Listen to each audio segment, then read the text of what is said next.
Laura TV. We are Jay and Laura LaFoon here to answer your questions about marriage and relationships. And we've got a wonderful one This really is a week. great question, and I really hope we can give you some tips for answering your question. My husband is sick, and the stress in our marriage is extraordinary.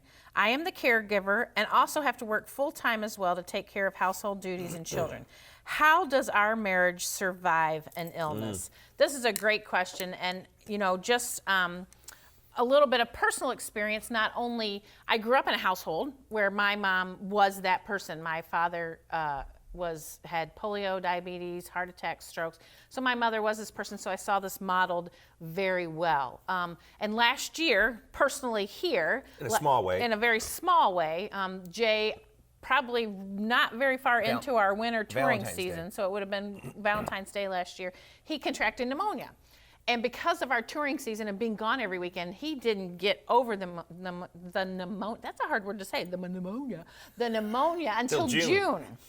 But what we had to do was we traveled every weekend. The show must go on. But when we came home, we had to do nothing but the basic tasks of what needed to be done in our home. Now, when I say we, because if I didn't sit down and do nothing, he wouldn't sit down and do nothing. So that's our personality, is that he wasn't going to sit and do nothing if I was still up and around and working and doing laundry and stuff. So we really, as the two of us, we had to take time to recoup and restore so that he could get better. And so understanding that in the midst of an illness, you do need to figure out how, as your personality as husband and wife, how do we need to handle this and attack it together? Because I do understand what she's saying here. She's the caregiver. She has to work full time.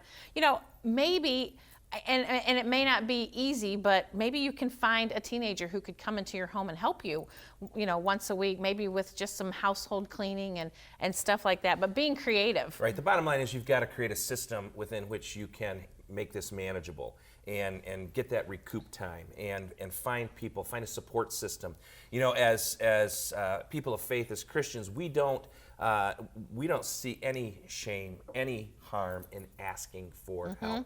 You need to go and find people that can help you, get a support group around you that might pray for you, go to a pastor or a clergyman that you know and ask, is there someone in this community that has the gift of helps? That's a true gift. Some people love helping other people, and they don't require any remuneration or any kind of great cost for doing the helps. Our friend Gene, my friend Gene that I talk about all the time, he has the gift of helps. I guarantee you, if someone needs their carpet vacuumed or leaves raked or whatever, and someone says to Gene, could you do that? He's there in a heartbeat. So there are people in this world who absolutely love to help.